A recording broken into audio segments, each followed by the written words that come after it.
Matt, I see that you're. Ooh, sorry.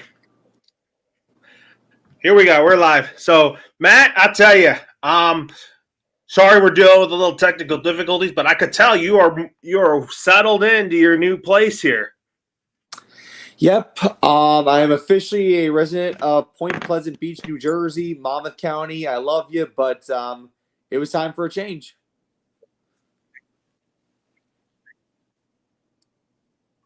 So are you still closer to Philadelphia? That's a good question. I think I am. I'm more closer to Atlantic City. I think Philadelphia is somewhat close by. I know it's closer than Monmouth County. Monmouth County was farther away.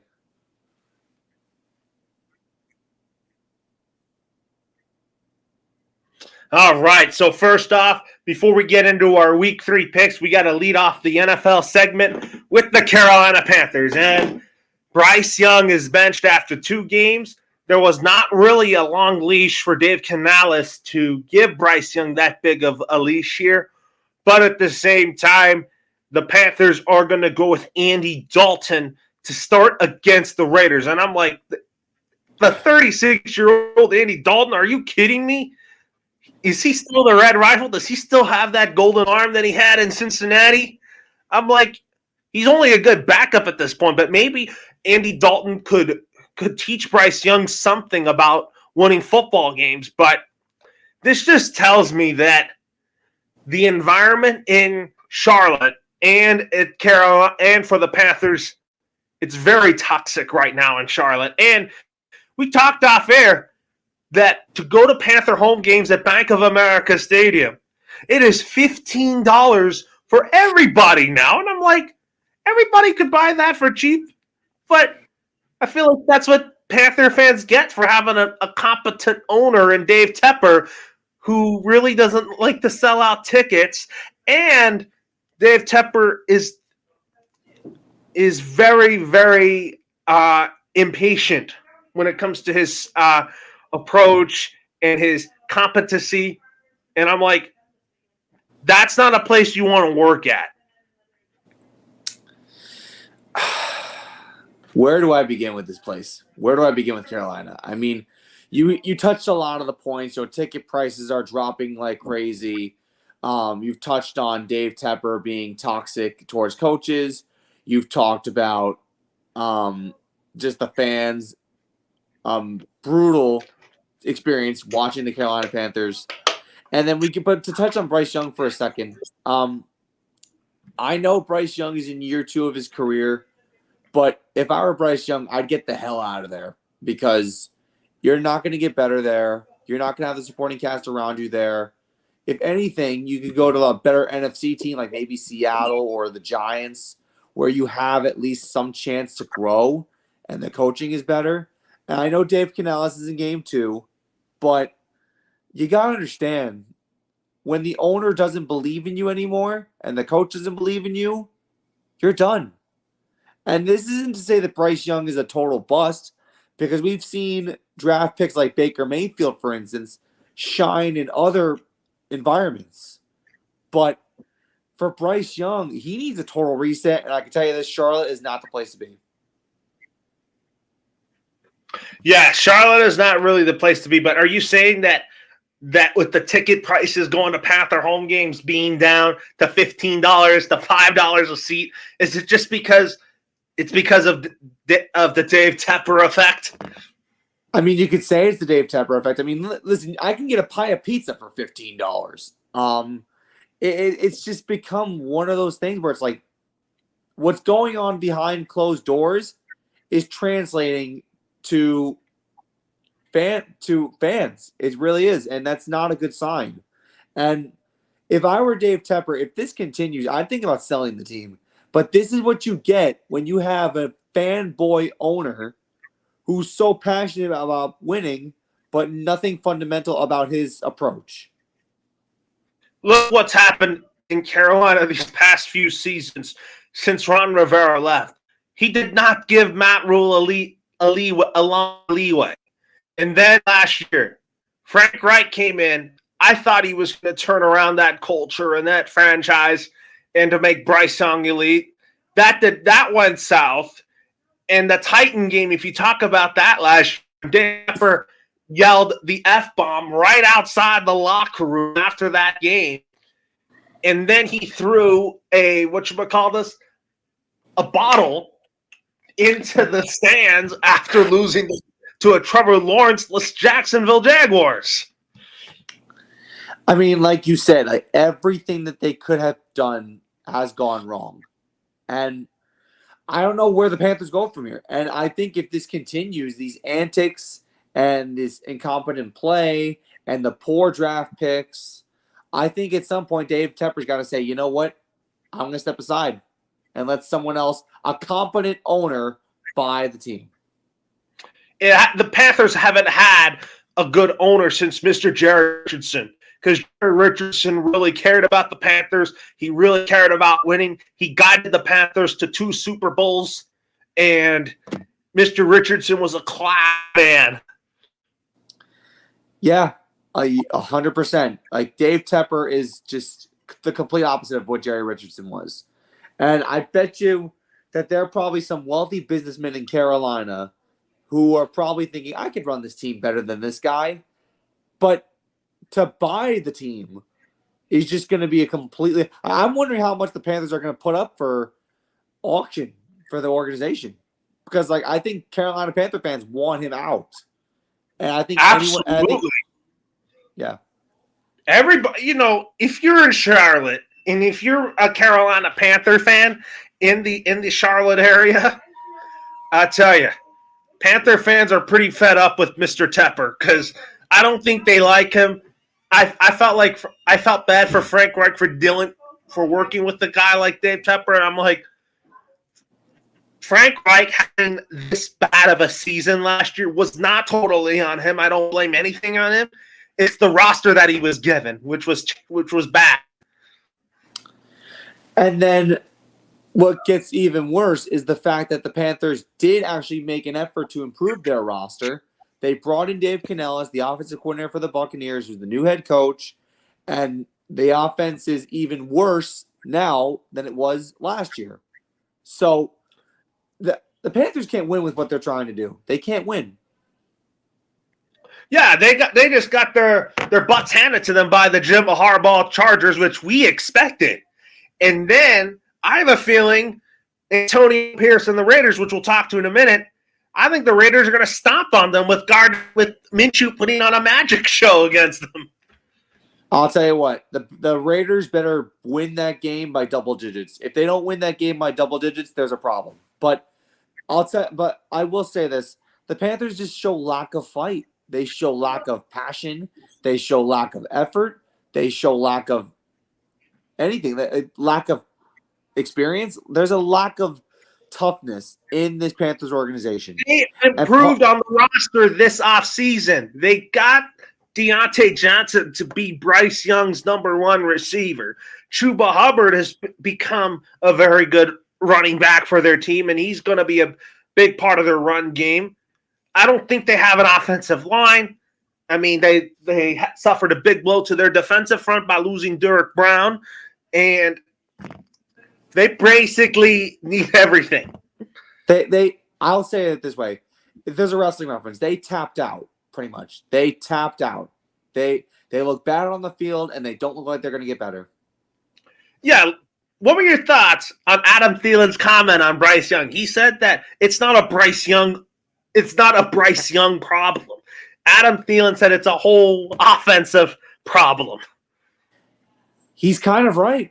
And the reason why he's kind of right is because it is an offensive problem. Like you said, you could fix the offense. You could change personnel. But if you don't win football games and if you can't score points, the Panthers have only scored 13 points in 2 games. That's not good enough. And I don't know what Andy Dalton's going to do differently, but we'll find out what he can do against the Raiders. But I don't think it's going to be much. No, it's not. Talk about the first 2 games for the Panthers. We thought that you and I were kind of down on the Saints, but the Saints have really kind of proved us wrong in ways like they can score. They can score tons of points. I mean, the offensive coordinator change from Pete Carmichael Jr. to Clint Kubiak really ignited the Saints. If you know what I mean. That's really Yeah, of helped course. Derek Carr. That's really helped Derek Carr, Alvin Kamara still be players that they are now because we thought that they were done. We thought the Saints defense was bad, but the Saints I think the Saints are kind of a surprise story to us just because you and I have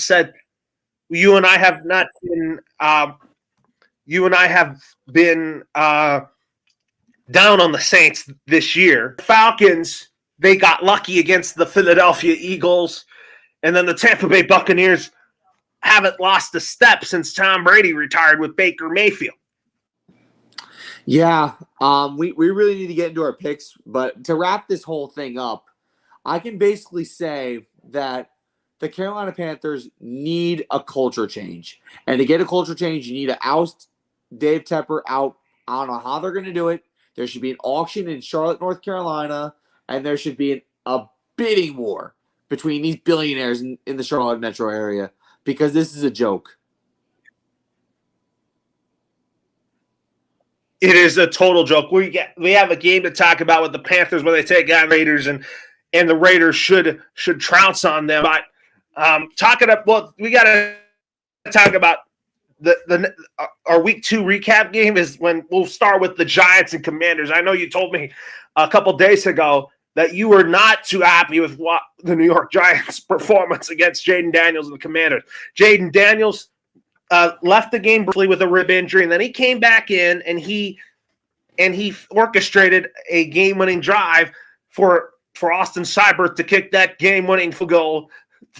And the Giants are 0-2, and then Brian Dable was asked about his job security. He was not too worried about it. And then as for the Commanders, this was a decent win, but that's not a win that they should be proud of. They should have stomped on you guys. I'll put it this way to wrap this up, and this is going to be a very short summary. 7 field goals, no touchdowns, and they win.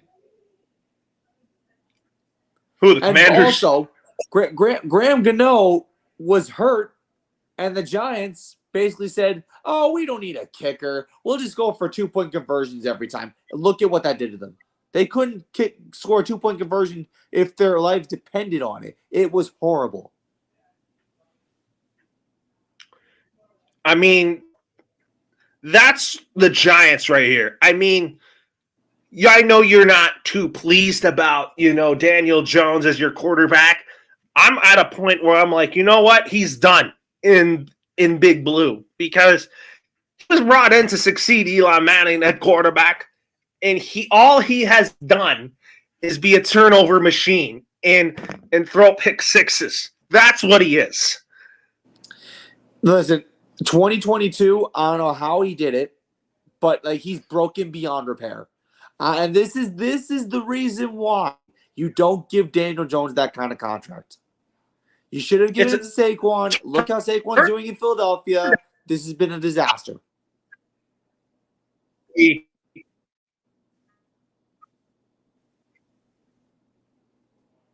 Yeah. For the are saying it's not Brian Dable's fault. I'm not putting a lot of blame on Brian Dable, but I am concerned that John Mara is going to scapegoat him and not Joe Shane. I feel like the media is using that press conference after the Commander game to basically say this guy has no idea what's coming. And you know what? Brian Dable had such a strong start. First year, Giants went to the playoffs. They win a game in Minnesota. It felt great. And then Daniel Jones just ruined everything. Ruined it.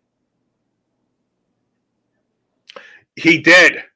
I mean, they should have paid Saquon Barkley and not Daniel Jones just because I felt like Brian Dable should have had his own guy and not deal with Daniel Jones's turnover thing. I'm like, you're going to make him into Josh Allen? I'm like, no, you're not. Yeah, Daniel Jones just does not have the tools. He does not have the tools to be successful. We've seen it one time, and it was in a year where that was clearly a fluke, 2022. And right now, if I'm the Giants and I'm Brian Dable, I'm looking at Quinn Ewers, I'm looking at Arch Manning, the 2 quarterbacks from Texas, and saying, I want one of those guys. Yeah, I mean, I'm going to say I don't think Brian Dable's going to get fired because of this. It's because ownership has put Brian Dable and Joe Shane in a bad position. It's all you got to blame John Mara and Steve Tisch for this mess. It's been a disaster. And you know what? Until something is done properly, this is only going to continue. And like I said, get Quinn Ewers in New York pronto. Get Arch Manning in New York pronto. Something needs to be done. It's because if you look at Quinn Ewers and Arch Manning, those guys are the reasons why Texas is number one in college football right now. Oh yeah, absolutely. Like I would love to have one of those guys, but I gotta sit through an entire 2024 season of poor football and watch the ownership crumble this organization to the ground. I can't have that anymore. Look, I feel your pain because last year I had to do that with my Patriots because it was a bad coaching of Bill Belichick that made Mac. I like Mac Jones. I think Mac Jones, I thought he was going to be something special, but it was just the offensive coaching that just ruined him, especially Matt Patricia. He threw him under the ground and just called plays that did not make sense. No, listen, I'm glad you know where I'm coming from, but I've had it. And you know what? When we get into our picks, I'm probably going to predict the Giants are going to get blown out against the Cleveland Browns. And the helpless. Absolutely. They'll probably get blown out by the Browns because even though Deshaun Watson can't throw touchdown passes anymore, at least he can lead a drive better than Daniel Jones can. Oh, yeah. We have to. Absolutely. But talking about the Patriots and Seahawks game, this game I felt like we should have won, but I really liked how we played throughout the game. We were resilient, offensive. We were. I liked how we played offensively, but we still have to work on things. I mean, Jacoby Brissett played decently. I didn't think this was his best performance in the world. And as for the Seahawks, I'm like, they are lucky to be 2-0. You and I were also down on them to start the season because Geno Smith is up and down, and then Jason Myers came in to kick a game-winning field goal in overtime. But even though the Patriots lost, I consider it a good loss. I'll tell you what, this New England Patriots team looks really good. I mean, first game against Cincinnati, they shocked the world. And then second game, they were at home and they barely lose to Seattle in overtime. I feel like this was a decent win, a decent loss for the Patriots. This is a building loss for them to say, you know what? We got something that we can put together here. So at least New England's looking at what they got and they say, hey, when Jacoby Brissett wants to hand it off to Drake May, we got a foundation. Absolutely. I feel like this is a much better year for us because I remember when you were saying that you were fed up with the Giants, it was like me last year with the Patriots with how awful we were and why Bill Belichick was sabotaging Mac Jones and why it was all because of the whole Patricia match. I thought Bill O'Brien was going to fix Mac Jones, but Mac Jones just was awful last year. Yeah, I mean, listen, you have to adapt to change sometimes. I mean, like I said, you got something to look forward to this year with New England. Are they going to make the playoffs? Probably not, but at least you can say that they have football that you can actually watch. Oh, yeah. You definitely I definitely am. I'm so far kind of enjoying this season so far with the Patriots just because Gerard Mayo's done a tremendous job in games. He's got a great coach. He's got a much better coaching staff than he had last year, keeping some of the guys from the Bill Belichick staff, but also bringing in his own people, which I like because Gerard Mayo is going to be a fantastic coach. But I also think that we also realize that we are in a tough AFC conference that we're not going to get results right away just because we got to deal with Buffalo. We got to deal with the Miami Dolphins, the Jets. We'll see if Aaron Rodgers can get it done tomorrow, which we'll talk about. And then other teams like the Bengals, the Ravens, Kansas City. the Jim Harbaugh Chargers. That AFC is so packed. Yeah, I know. I mean, listen, you got your work cut out for you. I mean, like I said, I don't think it's going to happen this year, but we've seen some surprising teams over the years in the NFL, and maybe New England can pull something off, but week 3 is looking enticing. It is looking enticing, but we got to touch on this game here. We talked about the New Orleans Saints surprising us this year with talking about why are they playing this well. You and I were saying, oh, Derek Carr's washed. Oh, Alvin Kamara's washed. He has off the field trouble. Why did the Saints move on from Pete Carmichael, and was Clay Kubiak the right offensive coordinator for Dennis Allen and the Saints? And we thought Dennis Allen was going to be the first head coach fired. Look what the Saints are. Look at the Saints now. So far, they have been a surprise to us because they're scoring points offensively, even though we thought that Carr and Kamara are just washed. And then defensively, we didn't know how Cam Jordan was going to be able to lead this defense with Tyrann Mathieu. But if you look at the Saints, why they're 2-0, obviously they're in a bad division, but I just felt like that when they played, come on, you put almost 50 points against Carolina.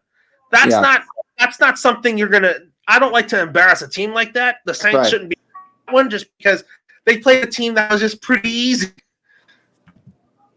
But then we hype up the Panthers a little bit. The Saints shut them down. And then this past week, the Saints did us all a favor. Not only did they go into Dallas and beat the Cowboys, they hosed them pretty bad. It was like, look, the week prior, Cowboys came into Cleveland and they shut them down almost. That didn't make Stephen A. Smith happy at all. And then I sent you that video. He was happy. He was excited.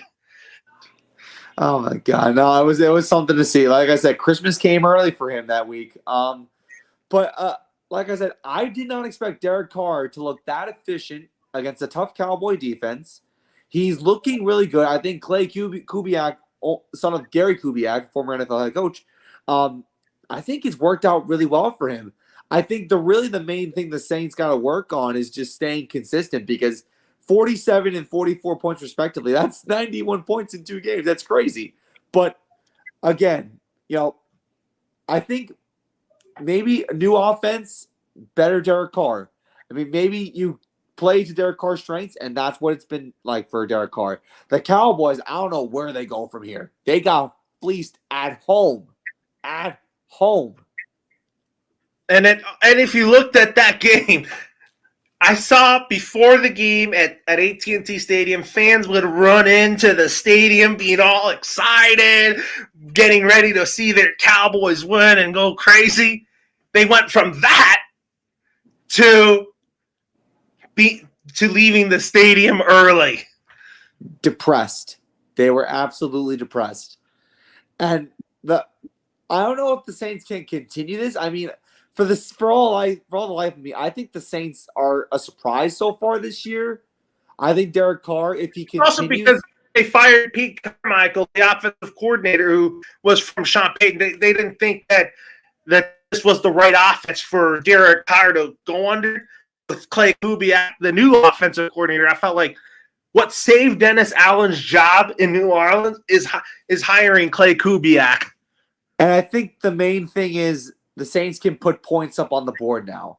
Like I said, 91 points in 2 games is a lot. And I think it was going to work right away, just because with Clay Kubiak coming in, it takes time to implement a new system. It takes time to put together a new offensive playbook. Yeah, no, it's a lot. It's a heck of a lot to go from an offense that was like a dinosaur offense last year with the Saints to this new high-powered, high-octane, explosive Saints offense with players that aren't the best players in the world, but they get the job done. Yeah, the Saints, talk about guys like Chris Olave, he's going to put together a great year. And then Shaheed, man, that guy is very dynamic. Yeah, Rashid Shaheed is one of the unsung heroes of the Saints offense. He's the deep bomb threat that Derek Carr likes to have. And it's kind of and then you talk about Taysom Hill.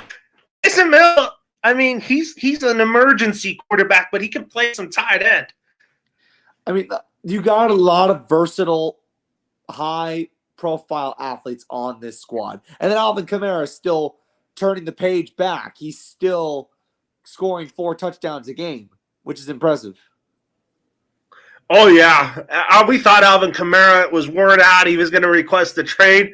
But Alvin Kamara is just Alvin Kamara is – I think Alvin Kamara has really proven everybody wrong that he's still one of the top running backs in the league.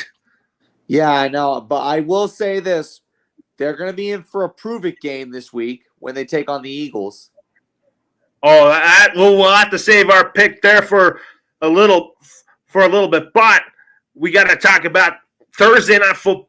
I mean, Tua, another concussion, which I feel very, very – I feel sad for him in a way like, what does he have to go through this again? I'm like, everybody is saying he should retire. I'm like, look, Tua even said he's not planning on retiring. He still wants to try to work hard to get back out there because Tua is still relatively young. He's only 26, and he still has a lot to offer to play football for the Miami Dolphins.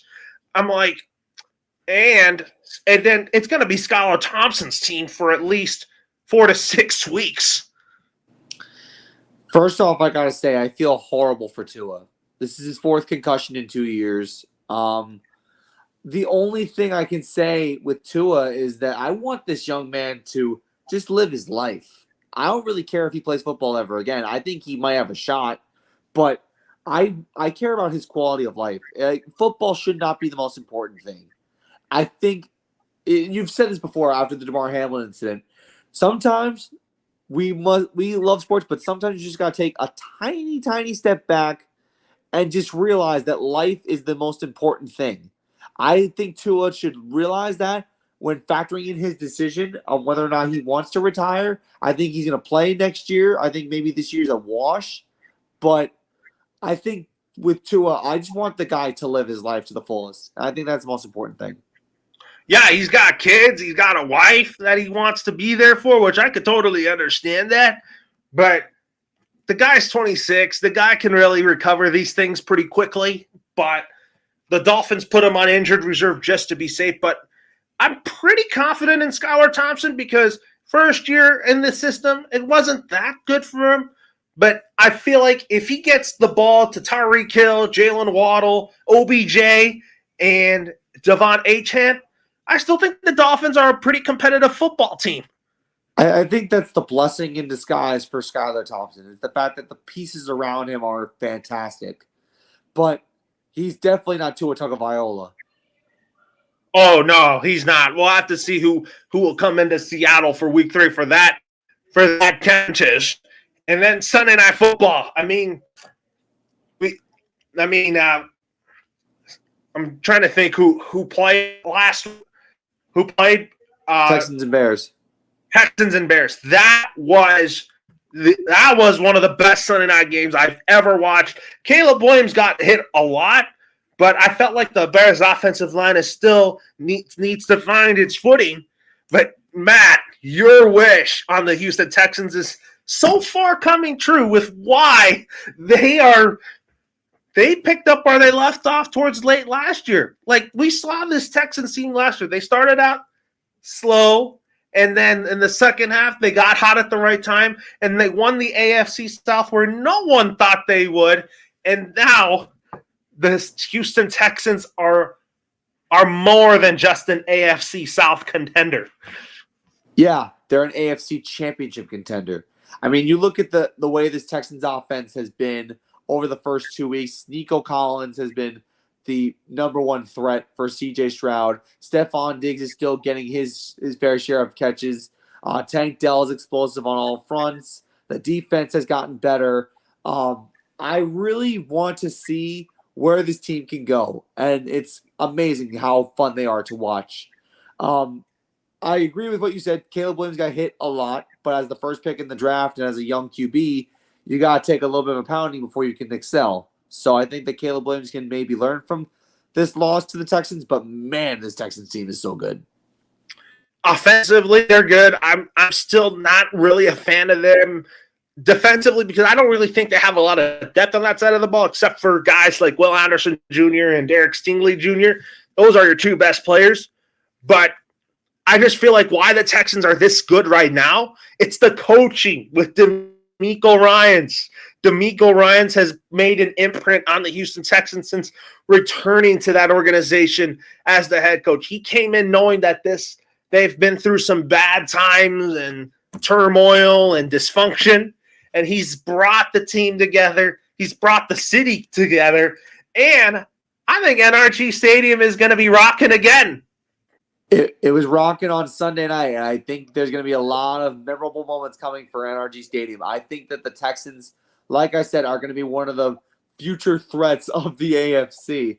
And I think if you're Patrick Mahomes and the Chiefs, you want to win home field advantage just because I would be frightened to go into NRG Stadium facing C.J. Stroud and that Texans offense. Yeah, you talk about the Texans teams from like the early mid-2000s. They were good, but they never went far. And then you talk about in the early 2000s where you've been through the Bill O'Brien thing, Romeo Crennel, David Culley, for crying out loud, Lovie Smith, and then DeMeco Ryans comes in to try to heal Houston, the city of Houston, and get them back to playing competent football. And like I said, he doesn't have a lot of experience as an NFL head coach, but you know what? He's a player's coach. He brings the team together. They rally around DeMeco Ryans, and then Ryans with his everything, his personality, just so enriching for the fans of the Houston Texans. And I think that Texans has got two really good football teams, but I think one stands out more than the other. What were you saying about these Houston football teams? Because I know that the Astros are good in baseball, but talk about the Texans. That's a team that everybody has got to pay attention to in football. Oh, yeah. No, I think they can give the Cowboys a run for their money when they play later this year. Oh, I can't wait for that game. The Houston Texans are just that talented. And then you talk about Monday Night Football. Man, the Falcons got lucky. I'll tell you that. And didn't even see this coming. Kirk Cousins saying you like that to his old division rival, the Philadelphia Eagles. Saquon Barkley dropping a crucial pass in the red zone. That really hurt the Eagles. So there are some people who are calling out Nick Sirianni for the play call on 3rd and 3 from the red zone about throwing to Barkley. I think it was a good play call because you got to mix things up. But I understand where people are coming from because the Eagles are one of the best rushing teams in football. Having said that, you need to mix things up. I don't think it was Nick Sirianni's fault. I think Barkley should have caught the pass. But you also got to factor in the fact that the defense blew coverages and they left Drake London and Kyle Pitts wide open.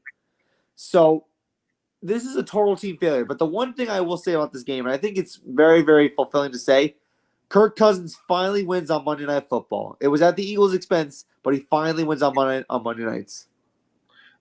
I'm not going to put this game on Nick Sirianni. A lot of Eagle fans are saying fire Sirianni because they're upset. I am not upset with Nick Sirianni at all about how he coached this game. He did a great job.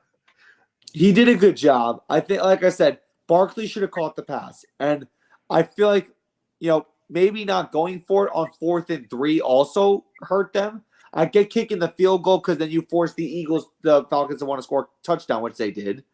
And I get it. You want to be a little conservative, but the defense has to win it for you. I feel like this loss goes on Barkley's shoulders and it goes on the defense's shoulders. Nick Sirianni's not to blame for this. I'm not really blaming Joe or Kellen Moore for this game.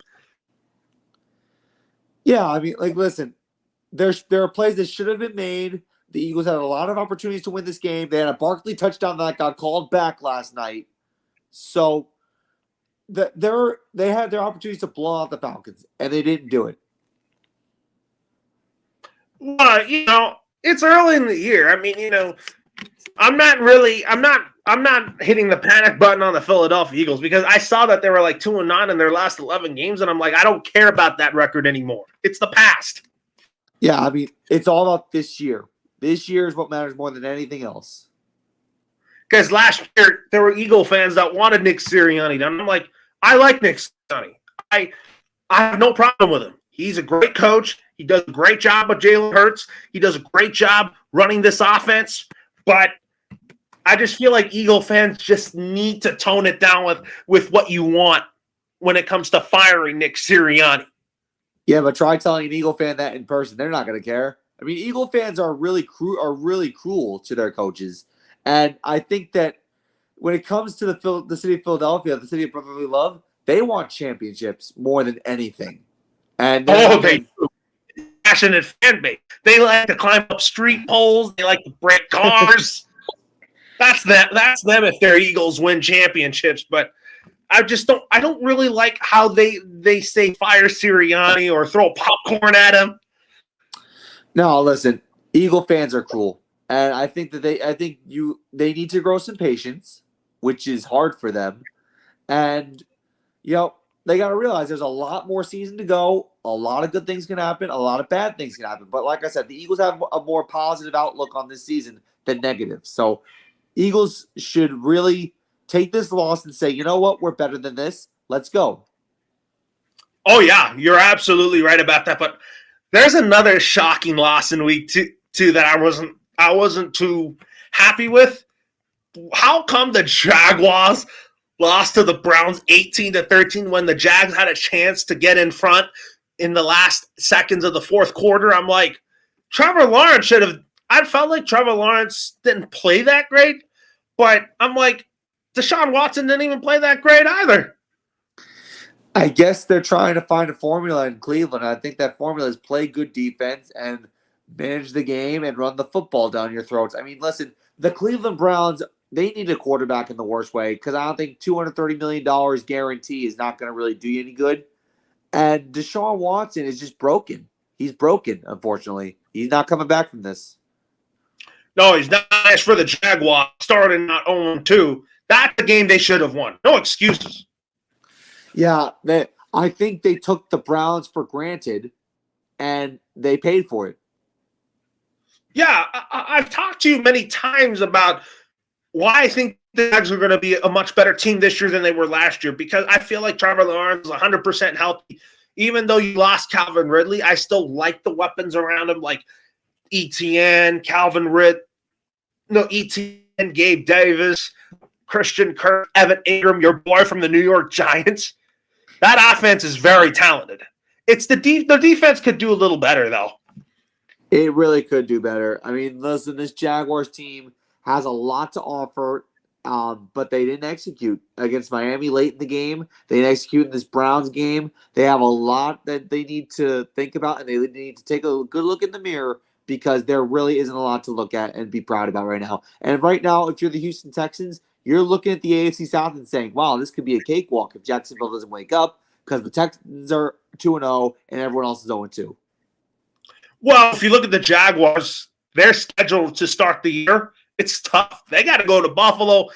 They got to go into Buffalo ready and be ready to play the Bills just because they're going to be like, oh, we got to see Josh Allen. We got to see James Cook. We got to see that offense for the Bills. That defense is going to get toasted. Yeah, no, Jacksonville might start 0-3 at this point. All right, so here's what we're going to do. We got to get into our picks because I'm very, very enticed about week 3. I'm very, very excited about week 3. So we're going to get into our picks, but I agree with you. The Jaguars need a wake-up call, and I think they need to win this game.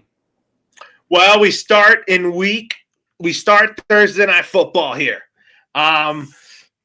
The New York Jets came off a win that they shouldn't have been proud of last week, 3 days ago, in Nashville against the Titans, for crying out loud. And then the Patriots on the other hand,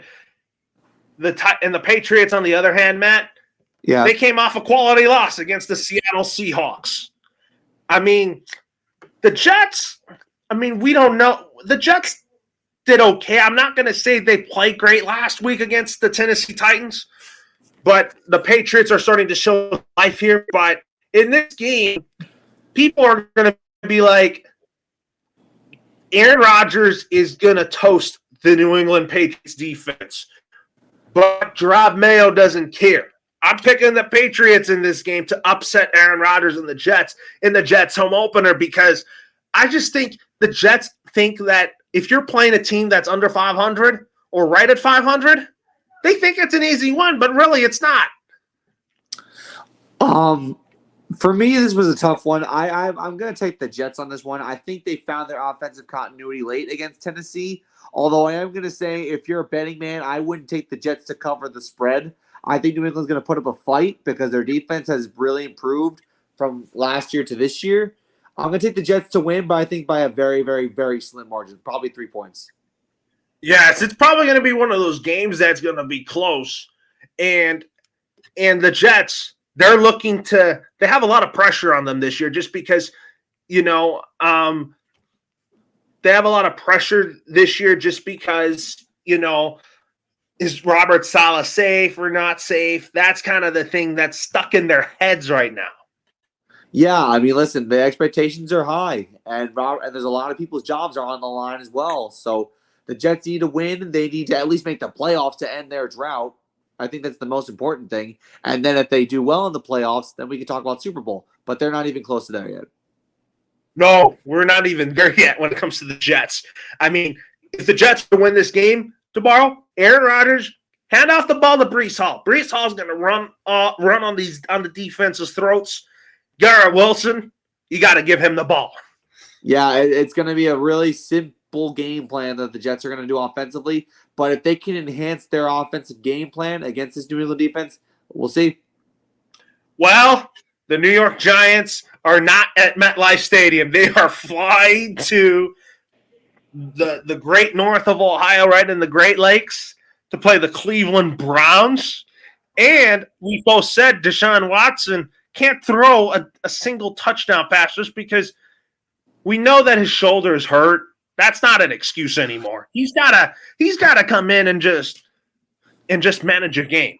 I'm picking the Cleveland Browns to win. I'm putting pressure on the Browns in this game just because they got to score 49 to 50 points in this contest against the Giants. Oh my God. Deshaun Watson.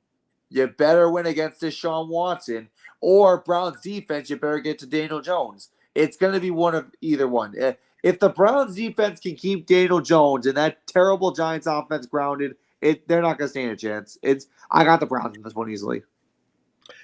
Well, that's probably going to be the best game of week. The best game, one of the best games in week 3 is the Eagles and Saints. The Saints came off a very quality win against the Dallas Cowboys, and the Philadelphia Eagles this was just an unlucky loss for the Philadelphia Eagles against the Atlanta Falcons. So I'm going to pick the Eagles to win by 3.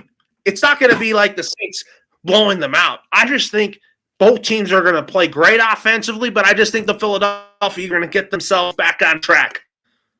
So it's going to be the Clay Kubiak offense versus the Vic Fangio defense. It's going to be chess and checkers. It's going to be really interesting. I think because the Saints are at home, they're going to have the crowd behind them. I think the Eagles are absolutely flabbergasted that they lost to the Falcons. I think they're going to bounce back. I have the Eagles. Oh, absolutely. I agree. I just think that in this game, the Clay Kubiak versus Vic Fangio, that's going to be a chess match on both sides of the football. Oh, absolutely. It's going to be some entertaining game. Well, Stephon Diggs makes his homecoming to U.S. Bank Stadium where he had the moment of his career, the Minneapolis Miracle against the Saints, because him and Keenum are coming back to U.S. Bank Stadium because Case Keenum's the backup, and Case Keenum was the quarterback that threw that Hail Mary pass to Diggs with almost no time left to win the game for the Vikings if you could relive that moment against Drew Brees and the Saints. Oh my God. I remember that game like it was yesterday. Wow. Stephon Diggs is probably going to be happy to come back home. I'm going to pick the Texans to win in the game in the homecoming of Stephon Diggs at U.S. Bank Stadium. The Vikings, they start 2-0 because they're playing teams that really weren't at their level. But Sam Darnold, I don't think is that good. This is just a lucky 2-0 start. But Sam Darnold is very, very streaky. I feel like J.J. McCarthy, if he were starting, would have been a little different blood for the Vikings offense. Yeah. You know what? Sam Darnold, you had a good 2-0 start. You had 2 quality wins against the Giants and 49ers, but that streak's going to end here. I'm taking the Texans to win easily. And as for that game last week, I mean, 49ers, that's not a game they should be proud of losing just because the Niners should have just came in and just found a way to win that game without Christian McCaffrey and all that. But you know what? Don't panic on the Niners too early. You gotta, even though they don't have a fully healthy McCaffrey, I still think the Niners are a very effective football team. They are. They're battling a couple of injuries right now because Deebo Samuel's going to be out for a couple of weeks, but I think they can overcome that. Oh yeah, they have plenty of offensive talent around Brock Purdy, but the Denver Broncos, Sean Payton knows what it's like playing the Tampa Bay Bucs at Raymond James Stadium because he used to coach there a lot with the Saints. But I'm going to tell you, sorry, Bo Nix, the Buccaneers are going to win again. Hey, Tampa Bay, the Bucs are going to shine. Buccaneers easily. Bo Nix has not found his footing yet, and I don't think he's going to find it in Tampa. Last week, if we talk about that game for the Denver Broncos, I just felt like that Steeler defense did him dirty. That was not a really good game for him just because he was sacked, but he made that one good throw to Josh Reynolds, which I felt like that could have started something for the Denver Broncos. But I'm like, this is a tough 3 games for the Denver Broncos, and if they start off 0-3, I'm not gonna panic on them. I mean, not yet. I wouldn't panic on them, but the Steelers gave Bo Nix a beating. They really did.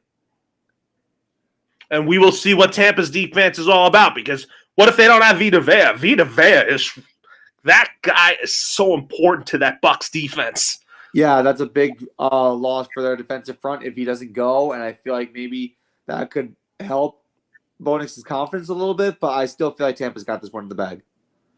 Well, let me tell you, the Jordan Loveless Green Bay Packers last week, they got a win over the Indianapolis Colts. We will talk about that game in a little bit because the Colts take on the Bears, and the Colts are like, that's one loss that they shouldn't have not had in Green Bay without Jordan Love. Now, Malik Willis is returning to the place that drafted him in Tennessee, in Nashville. The Titans, they were close to beating the Jets last week. And a lot of people are like, are the Titans that bad? But look, the offense isn't that bad, but I just think Will Levis needs to not be selfish. Yeah, I mean, I think that Will Levis, he could be playing a lot better. I think that he's made some terrible decisions over the course of the last 2 games. I mean, you had the Bears game where he just threw the ball up for grabs, and you had the terrible interception over the middle against the Jets. There's just Will Levis needs to go through his progressions. He hasn't really explored his options too much. I know the Titans have a talented offense, but I mean, Malik Willis and the Packers did not look anything special against the Colts. I'm going to take the Titans to win this one. I'm picking the Packers. I think that Malik Willis would want revenge on his former team, saying like, I should have been the man to take over for Ryan Tannehill. But you know what? I'm not losing my patience on Will Levis just because I think Will Levis can be that guy in Nashville. He has a chance to be that guy. I mean, he looks like he could be the guy, but he hasn't shown me anything just yet. It's early, but we will see if the Titans can bounce back from this because Will Levis can be good. He has the tools to be good, but he just has to show it. Yeah, and maybe this is a wake call. Well, Caleb Williams and the Chicago Bears are going to take on Anthony Richardson and the Indianapolis Colts. I saw on social media, Matt, that they give Anthony Richardson a C+. I'm like, give him some more respect, man. Anthony Richardson is just coming back from a major shoulder injury that I still think the Colts are still going to be a very sneaky, good team. Just got to give it time, you know. The Colts, I think they're going to start off 0-3, but they just have a tough schedule to begin. Like losing to Houston, I get it. The Texans are good. Losing to Green Bay without Jordan Love, that's inexcusable. And now you got to play Caleb Williams and the Bears. This is going to be an interesting game to pick. The Bears did look decent against the Texans in a loss, and so did Anthony Richardson. I mean, they shouldn't have lost the Green Bay Packers without Jordan Love. I mean, this is a tough one. I'm going to go with the Colts just because they have the home field advantage in this game. So I'm going to take the Indianapolis Colts, although I do think Caleb Williams can perform well in this situation. Hasn't had a touchdown pass in this at all yet, but I'm going to say he finally does get over the hump and throw a touchdown pass because, you know, when you talk about that Colts defense, it's going to be hard. The challenging part of that Colts defense is the defensive line because you got DeForest Buckner leading that charge. Gus Bradley runs a very good defense that's fast, that's aggressive. The Gus Bradley defense is going to be a factor in this game. Yeah, it's going to be interesting. You know, the Bears' offense is a slow and steady offense, but the Colts like to bombard your offense and take it down. So it's going to be interesting to see how the Bears and Colts defenses attack each other, but we'll see how that goes. But for now, like I said, I'm taking the Colts. I'm picking the Bears in this game, but I was telling you that for that Colts defense, you know, Gus Bradley has changed that that culture for that Colts defense. Gus Bradley is very passionate, very energetic. Gus Bradley, I think Gus Bradley's Colts defenses, they're scary if you face Gus Bradley. They are really scary. So it's gonna be another interesting war between coordinators. But like I said, Indianapolis. Well, the Chargers stayed out in the East Coast because, you know, next Sunday I'm going to be at their game in Week 4 when the Chargers play host to Patrick Mahomes and the Kansas City Chiefs. Yep. That's going to be a great game next Sunday at SoFi Stadium. But Justin Herbert had a little bit of an injury scare. I mean, didn't practice today, but I expect him to play Sunday. I mean, Jim Harbaugh already loves Justin Herbert. A lot of people are like, are the Chargers pretenders after starting out 2-0? I'm like, I'm going to put it this way. They're not pretenders. Jim Harbaugh's changing the culture with the Chargers. I mean, they look really good. I mean, they've dominated. Well, the Panthers are not really something to write home to your mother about, but I think that this is going to be a tough challenge for Justin Herbert because that Steelers defense led by T.J. Watt is just absolutely nasty. And if they can overcome that, I think that they can be a really surefire threat in the AFC. But you got to give the Steelers some love as well. I mean, Mike Tomlin, we thought they were going to lose that opening game to Atlanta. They didn't. Then we thought they were going to go to Mile High and lose that one to Bo Nix. That didn't happen. So Mike Tomlin gets a lot of credit for this 2-0 start. But honestly, like, this is a tough one. I'm going with the Chargers, but I think that this is going to be a low-scoring affair. Oh, it is going to. I'm picking the Chargers in this game. You know, the Chargers are a good team for a reason because, Jim Harbaugh. I said Jim Harbaugh has so far changed the Chargers championship culture. I think he is a 10-time upgrade for the Chargers over Brandon Staley, for crying out loud. Oh, yeah. You can already sense a change in the offense, and you can already sense a change in the confidence of Justin Herbert.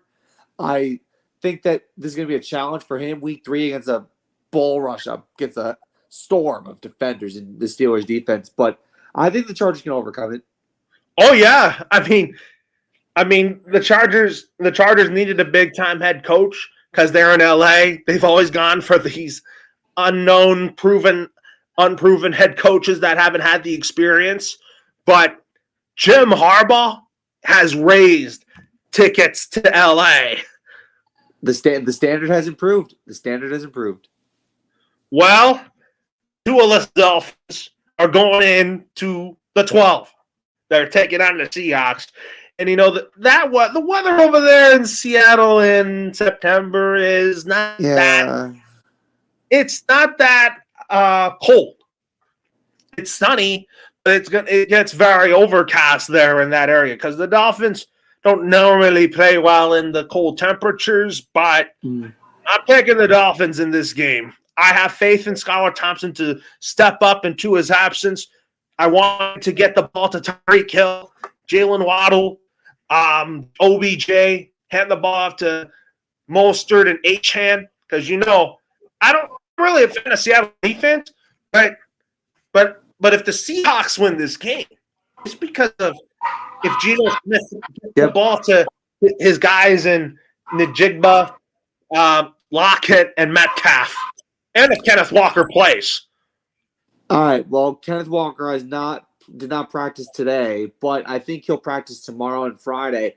I'm going to go with the Seahawks in this one just because I'm not really keen on the idea that Skylar Thompson can run the offense the way Tua can. I know that even though that the pieces around Skylar Thompson are phenomenal, you said it yourself. The Dolphins don't play well outside of Miami, so I think that this is going to be a factor for them as to why they might lose this game. So I'm going to go with the Seahawks.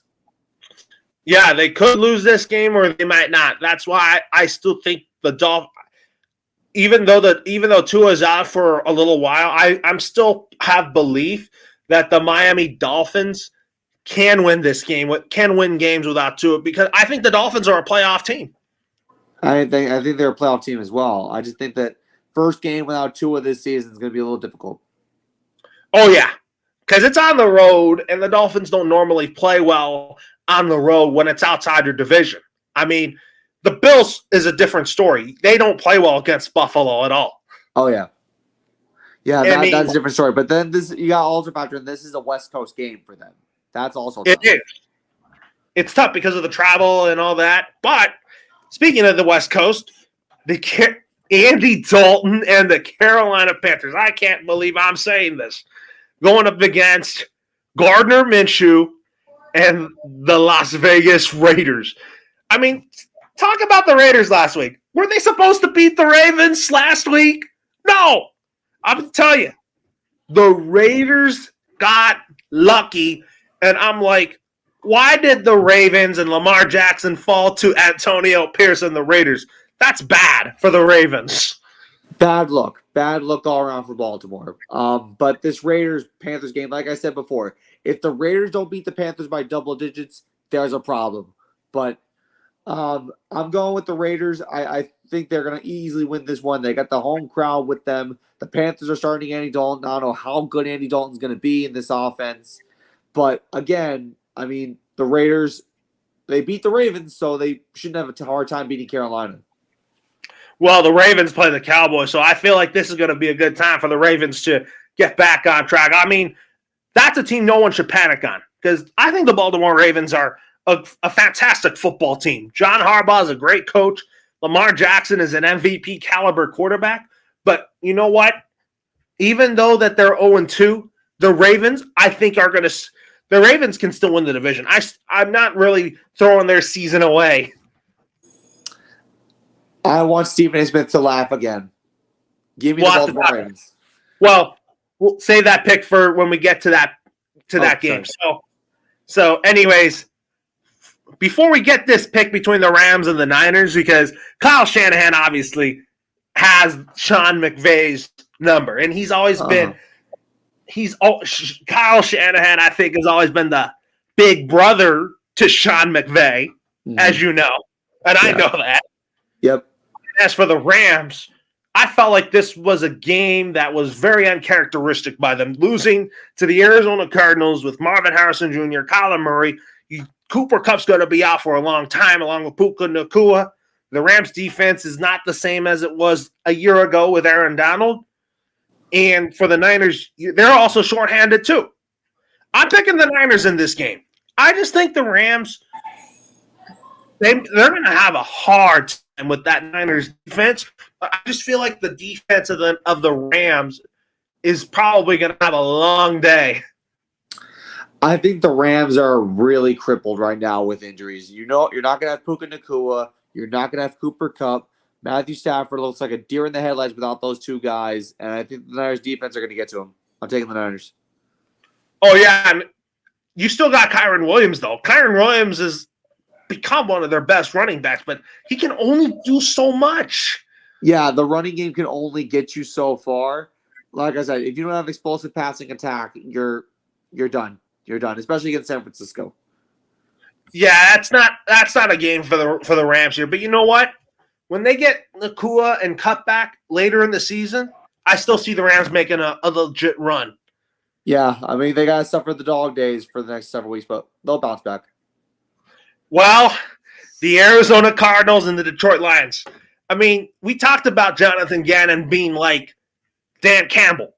And then Dan Campbell has already become one of the premier head coaches in the National Football League. And the Lions, they got a loss. They fought so hard against the Tampa Bay Buccaneers where I felt like Dan Campbell held accountability. I was really happy with how he was very accountable for the loss last week. Yeah, I mean, this shows just maturity and composure on Dan Campbell's part. And it's funny because we look across the sideline and we see Jonathan Gannon, who's very similar to Dan Campbell. Defensive coordinator, had experience at a rough first season, second season. You look at Kyler Murray and Marvin Harrison Jr., they lit up the Rams last week. This is going to be interesting. This is an indoor game. The Lions have a lot of indoor games this season. I'm going with the Cardinals for the upset on this one. I love the Lions, but I just think man, you like the Lions because you really like the Dan Campbell effect. I love the Dan Campbell effect, but I feel like Marvin Harrison Jr. and Kyler Murray together as a duo brings something to the table. I mean, they do. You're absolutely right. It showed last week with the Cardinals and what they're capable of on the offensive side of the football. I feel like they've gotten really better. They've improved on that side of the ball very immensely. I also think that the Cardinals, they're not a team that you can't mess with anymore, because I felt like that Cliff Kingsbury was the coach. That was not a marriage made in heaven for him and Kyler Murray in the NFL. Yeah, I mean, listen, the Cliff Kingsbury thing, it was a hard time for Cardinal fans to deal with. I mean, they had some success, but they also had some downfalls in the postseason and beyond. But I guess I think I'm digging this Jonathan Gannon team. I'm digging it. I feel like he's a pro coach that the Cardinals wanted. He's finally a coach that Cardinal fans would love, because he's a pro style coach.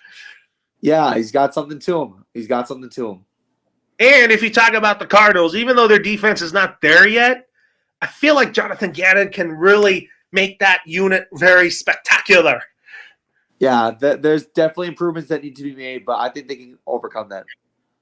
I'm with you on that. I'm picking the Cardinals. I just think I really like how they're playing right now since week one, coming in to play the Rams week 2 and winning. And then I just really think this Cardinals team is just starting to come up again. I feel like that now you have a head coach and a GM in Monty Ossenfort that could sustain the Cardinals' success. Yeah, I like I said, good days are coming. Maybe the Cardinals can push for a playoff spot, but I think that they have to get through this game first to show what they're really made of. This is a prove-it game for them. Well, I told you to hold this game off for a little bit. I mean, the Ravens, 0-2 start, that's kind of uncharacteristic for them. But you know what? I'm still optimistic in the Ravens, because a lot of people were saying Derrick Henry's a bad pickup for them. And I'm like, look, you got to give it time with this new look offense. This new look offense is explosive and scary. Yeah, I mean, listen, this is a ground and pound attack. We've seen it a lot of times. You figured out Derrick Henry would make things better. The thing with the Ravens run streak attack, now that you have Derrick Henry, you got to close games out with him. Derrick Henry's a guy that gets stronger as the game goes on. And the Ravens haven't really done that. They didn't do that against Kansas City, and they didn't do that against the Raiders. So they really need a check-me game to really get things right. And I think the Cowboys are the perfect team to do that against. Oh, yeah. And as for the Cowboys, Ezekiel Elliott is not the guy that you hand the ball off 20 times. It's number 23. Can you say his name again? Who I think Rico Dowdle. Rico Dowdle. Yep. I think Rico Dowdle's going to have a breakout year. He's the next Tony Pollard. I mean, the Cowboys got some talent on offense. I mean, the expectations are, as usual, Cowboys win 12 games. But I think losing to the Saints by 25 points is a little bit of a wake-up call. These are two teams that need a get-right game. So it's going to be interesting who wins this one. I'm picking the Baltimore Ravens to win this game. I'm confident that they can overcome their 0-2 start. I think this is a start where I could see the Baltimore Ravens racking up some wins slowly. I felt like they should have started out they should have been 1-1 at this point. They could have been 2-0. The Isaiah Likely catch, the Raider game, they should have won that. So they've had some missteps the first couple of games, but I think they get right today. And I think Stephen A. Smith has a field day on First Take on Monday. Oh yeah, he'll have a field day on First Take and his Stephen A. Smith show. That's right. I forgot about that. And the Cowboys, they're gonna go. I think they're gonna go 1-2, but I'm like, they're gonna go 1-2. But you know what? Next week when they start week 4 with the Giants on Thursday Night Football, then that's what I'll be like. Yeah, Dallas is gonna come into MetLife Stadium, and they're gonna put a beating on them. Oh my God, I can only imagine what's gonna happen that week.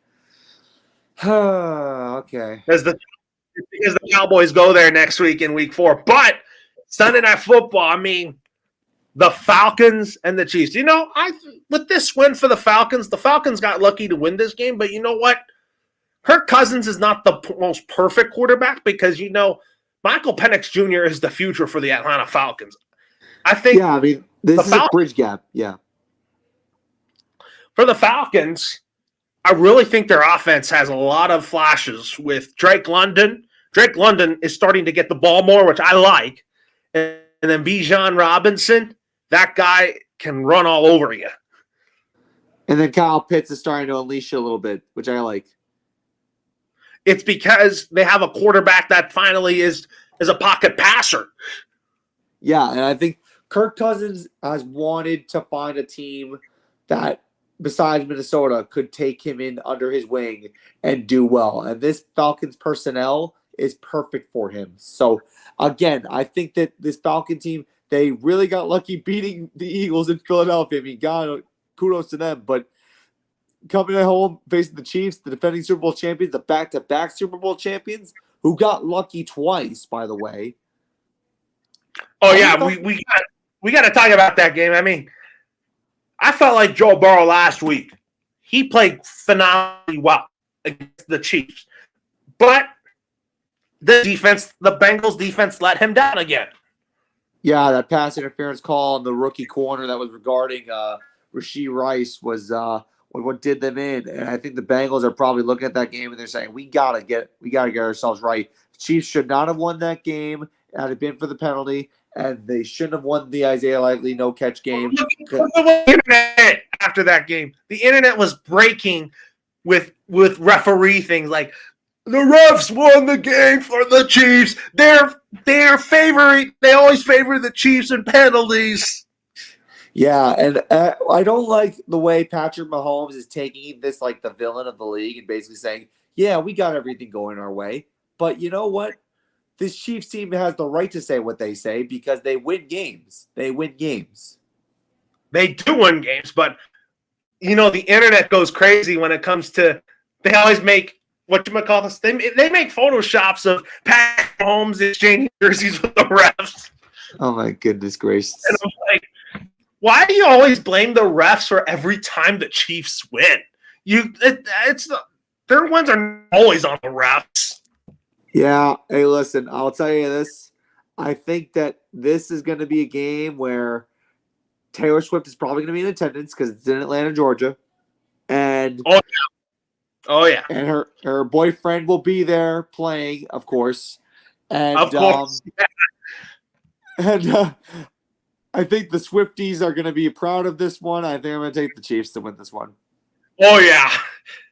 I feel like Taylor Swift's going to be at every Chiefs game. That's what I think.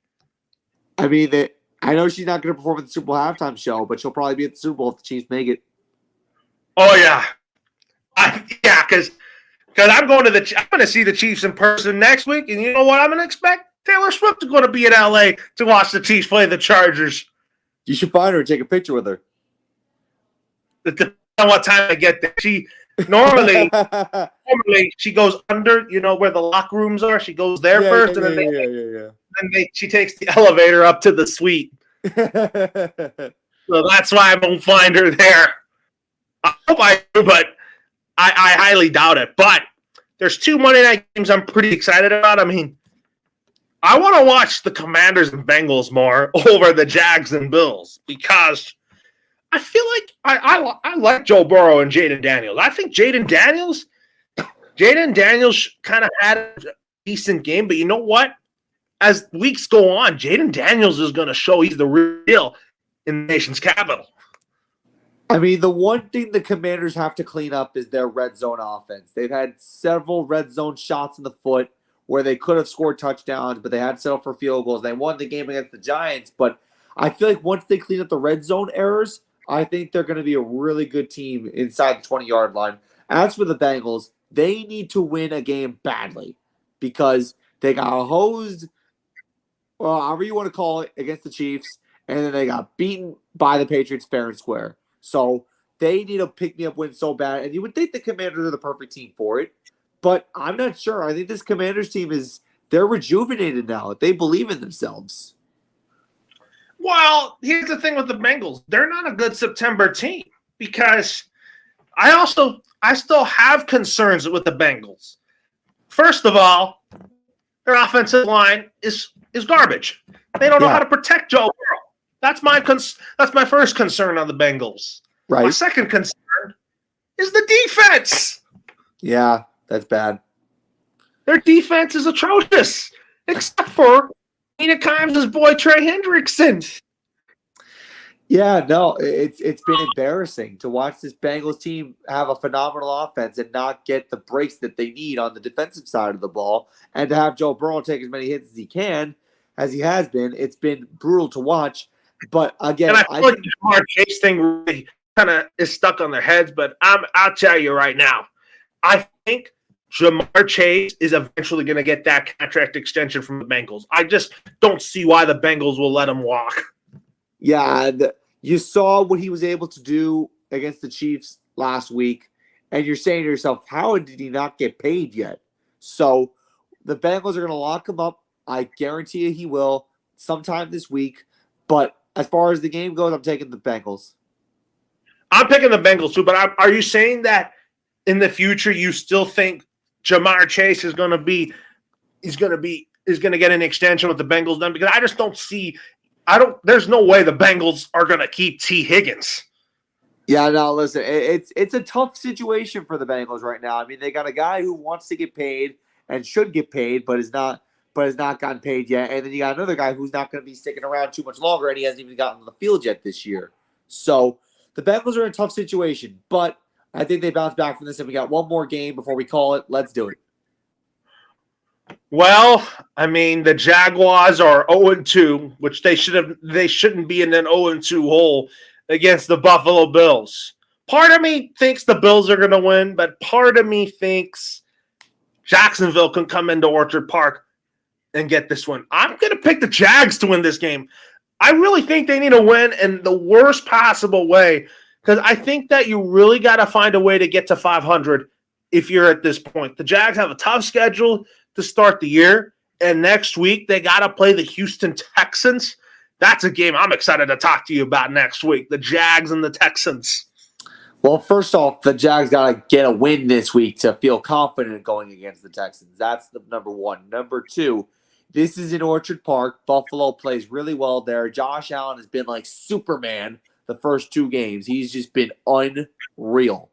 And I can't see Buffalo losing this game. I think Jacksonville needs this game more, no doubt about it. But I don't think Buffalo's going to light up on them for 1 second. Well, look, the Bills haven't played well against the Jags in recent memory because the Bills lost in London back in 21. I mean, the weird part about it is Josh Allen versus Josh Allen. Yeah, I know. The defensive end versus the quarterback. But again, like Trevor Lawrence needs to step up this game. He needs to step up big time. Well, talking about next week's slate for week 4, you got the Cowboys and Giants. That's probably going to be a game where you and I are like, Dallas, we're going to give Stephen A. Smith a pass in this game just because he's not going to get his expectations high on the Giants winning this football game. And then you also talk about the Buffalo Bills playing the Baltimore Ravens. That's going to be a dandy at NC Bank Stadium. And then next Monday night, on September 30th, there's going to be 2 Monday night games again. You got the Seahawks and Lions, and then you got the Tennessee Titans and the Miami Dolphins. And I'm like, Skylar Thompson's got to beat Will Levis and the Tennessee Titans. Well, I can tell you this. I'm going to the Miami game next week. I'll be going there. I'll be in Miami. I'll give you a little bit of an inside preview before going in. So that's a little bit of coverage for the show for next week. But I'm excited for this weekend. When are you going to Miami? October. Well, I'm leaving September 25th, and I'm leaving to come back to Jersey on October 2nd. So I'll be at the Monday night game. Oh, I'll be sure to FaceTime you before the game here. But, we also, I don't know if you answered this question about if Bryce Young should have gotten, if the Panthers should have if it was too soon to bench Bryce Young. I feel like this was too soon to bench Bryce Young.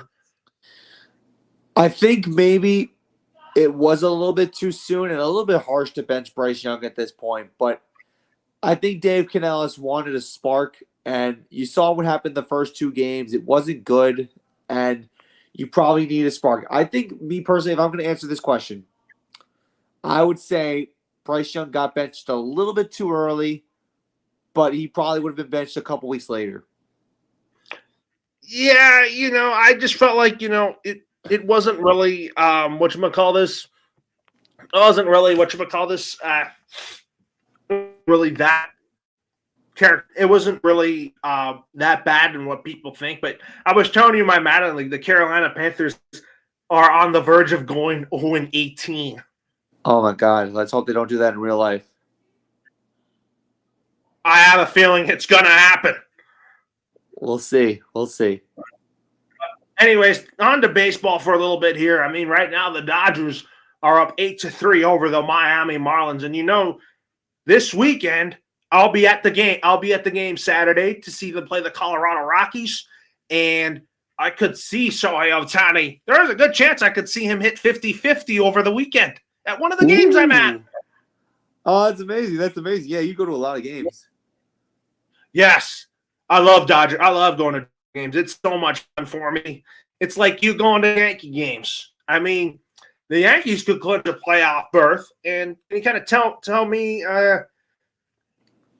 do the Yankees clinch a playoff berth this weekend? I think. Well, they're playing the Mariners tonight. The Mariners have the best pitching staff in baseball. Yeah. Well, they're in my neck of the woods now. Yeah, they're in the West but Coast. Not here. Yep, exactly. The Yankees, I think they could clinch that spot tonight. They're going to have Nestor Cortez on the mound. He's pitched a lot better. Bryce Miller is pitching for the Mariners this evening. Aaron Judge is starting to find his form once again after a couple weeks in a slump. I think that the Yankees will clinch their spot tonight. And by the way, for AL East purposes, the Orioles lost to the Giants again.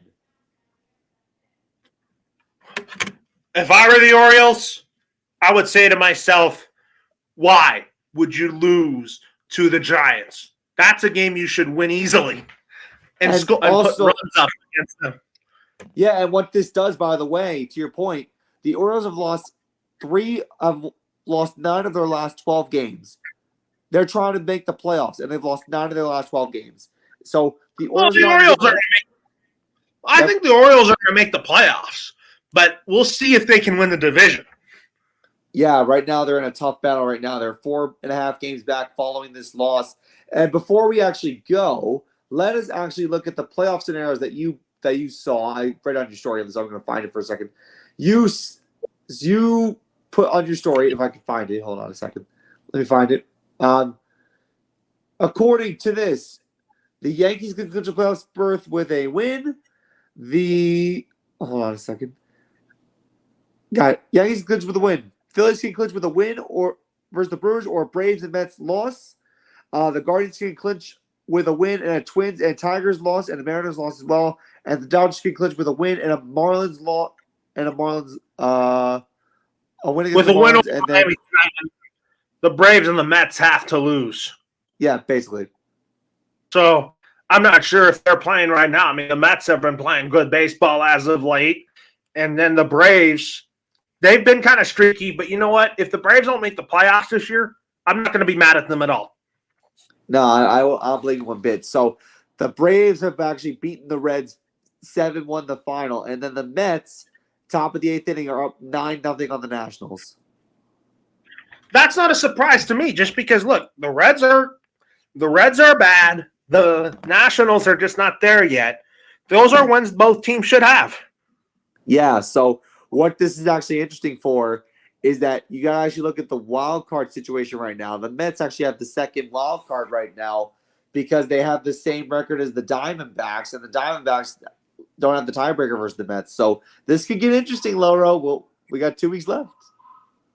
Oh, yeah, this is going to be very, very interesting. And, I mean, the Dodgers, a lot of people are saying, like, are they going to get another first-round exit because they don't have enough pitching? I'm like, look, Walker had a great game the other day. I mean, it was a much better outing for him on Sunday against the Braves, but I feel like this was a good stepping stone for him. We just optioned Bobby Miller today, and I'm like, we didn't deal with him in the postseason just because we're about winning.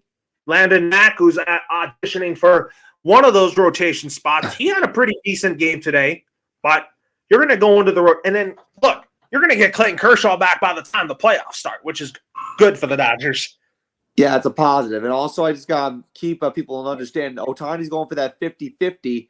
He stole his 49th base today, so he needs 2 more home runs and 1 more stolen base to hit the 50-50.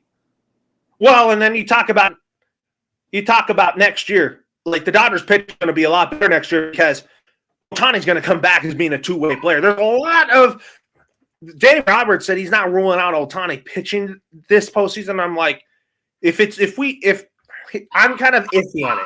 If he does, great. If not, then I will be surprised at one, but I'm not really counting on it. I mean, I wouldn't be mad if Ohtani didn't pitch, but it really depends on how he feels. I think Ohtani is comfortable hitting right now. I think Dodger fans should wait for the two-way style Ohtani next year because I feel like they've gotten so much from him as a batter, and I don't think they want to mess him up on the mound for the postseason, especially because Ohtani's making his postseason debut. Do you think the Dodgers will give Dave Roberts a pass if they get knocked out again in the first round? Because you told me that with all the injuries that the Dodgers have dealt with, you're kind of telling me that Dave Roberts could possibly get another pass. I think Dave Roberts will survive if the Dodgers have another early exit.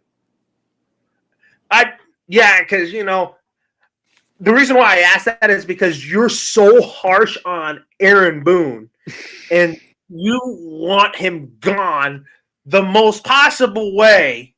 But I'm like, well, Aaron, realistically, look at reality. Will Yankee management fire Aaron Boone? Will Al Steinbrenner do it? Will Brian Cashman do it?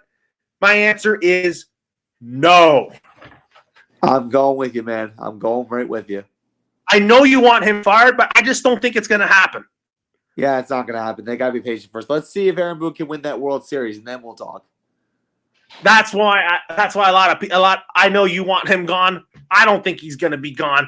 I've been too harsh on Aaron Boone the last 2 years just because Yankees last year missed the playoffs. Yeah. But I feel like Aaron Boone is not going to get fired just because I think Hal Steinbrenner and Brian Cashman like him so much.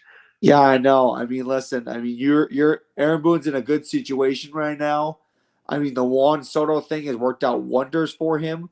But at the end of the day, it may be all fun and games, but if you don't win that World Series, the fans are going to turn on you. Ownership's going to turn on you. A lot of people are going to turn on you, and they're going to want you out. So if you're Aaron Boone, This is it. This is your time to clinch the 1 seed, go through the AL, and then make it to the World Series and then try to win it all. I still predict we're going to see a Dodgers-Yankees World Series. And you know what? I'll make a prediction right now on this show. I'll make a promise right now on the show. If the Yankees and Dodgers are in the World Series, we'll have watch parties every single game. I would be awesome, but we got to get through the NLDS and ALDS first. Yeah, we gotta get through the division series and the conference series. But I'll tell you, I'm making this promise right now. If the Yankees and Dodgers are in the World Series, we'll have watch parties every single game. No conflicts will come. I'll make a promise right now on this show. Watch parties every game. Well, we're not starting basketball just yet because Adrian Wojnarowski, I felt like, man, that guy was one of the best insiders that ESPN has had. I'm going to miss saying, oh, here's another Woj bomb. Here's a Woj bomb. Yeah. Yeah, I mean, listen, I heard the news earlier today, and I appreciate the fact that Adam Schefter, Jeff Passan, and Pete Thamel came on a couple different programs and got emotional about it. Pete, so for those of you who are unaware, Adrian Wojnarowski announced that he's retiring from ESPN and is taking a general manager position with the St. Bonaventure Bonnies basketball team. This is St. Bonaventure is Adrian Wojnarowski's alma mater. He's one of the best insiders I've ever gotten to read from. He's insightful, he's knowledgeable, he's passionate, and I think that everything that he represents for the basketball industry is going to help the Bonnies long term. You know, I'm becoming a fan of Shams Charania because when I go on Twitter, I read some of his tweets, and he's very insightful too. Shams Charania, I hope Shams Charania is on ESPN. Yeah, I think maybe they're going to hire him to be on ESPN, but again, like, no one has a more impactful insight and news break than Adrian Wojnarowski, and I think he'll be very missed by ESPN. And good luck to him with the Bonnies. Well, look what ESPN still has. They still have Brian Windhorst. Brian Windhorst is iffy as an insider. I feel like he's too biased on certain teams, though. A lot of people think he's a Celtics guy. Well, he's biased with LeBron James, that's for sure. I mean, the thing with Brian Windhorst is he grew up covering LeBron James when he was in high school. So there's that. He's too biased with LBJ. That's why I sometimes want to ignore what he says when it comes to him talking about the Lakers, him and Ramona Shelburne on NBA Today. I'm like, who's more biased on LeBron James? I think it's Brian Windhorst. It is Brian Windhorst. It really is. The NBA's insiders on ESPN still have really good insiders, but again, they got a lot. They got a tough act to follow with Adrian Wojnarowski because I don't think anybody has that impact where you can sit on a toilet and look at your phone and see a news break and say, oh, there's a Woj bomb. I don't think I go in the shower. I come out, oh, there's a Woj bomb. Like, there's no one that has that impact like Adrian Wojnarowski does. And I think he'll be very missed in this industry. Oh, yeah. I think he will. I think him being a GM in college basketball is great for him. And I feel like the NBA industry is going to miss Woj. I've grown to like him since the late 10s, if you beg your pardon. And I also think that Woj is just Woj is very knowledgeable about NBA basketball. I'm gonna miss hearing him on NBA Today with Malika Andrews. But for me, when the NBA season starts, I'm gonna still be cheering on my Lakers. But I am hopeful that JJ Redick turns out because I'm not really a fan of the hire, Matt. You know me, I didn't want him in the first place. Yeah, JJ Redick was just there to coach to make LeBron happy, and I'm like, that's not somebody that's not a coach I wanted. Yeah, I mean, listen, I'm going to just say this. I hope the Nets do really well. I'm not really optimistic about how the roster is constructed right now. But to wrap this up about Adrian Wojnarowski, there's not going to be one other person that has the impact he does. And he's very knowledgeable and he's very passionate. And I think that us fans who love the NBA, we have a tendency to have a little bit more insight on the game because of Adrian Wojnarowski. He made us smarter. He made us more insightful. He made us more passionate.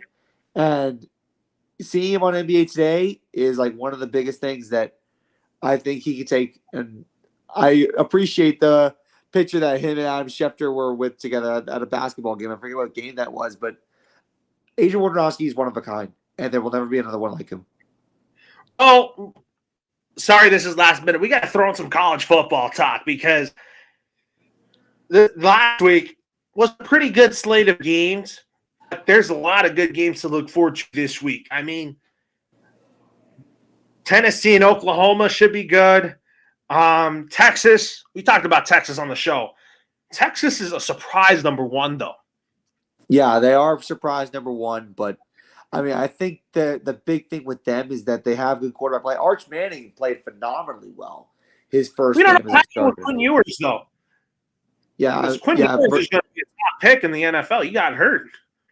Yeah, I mean, I'm looking at the slate of games for college right now, and I'm honestly thinking I think some of the interesting games I'm looking at, I like there's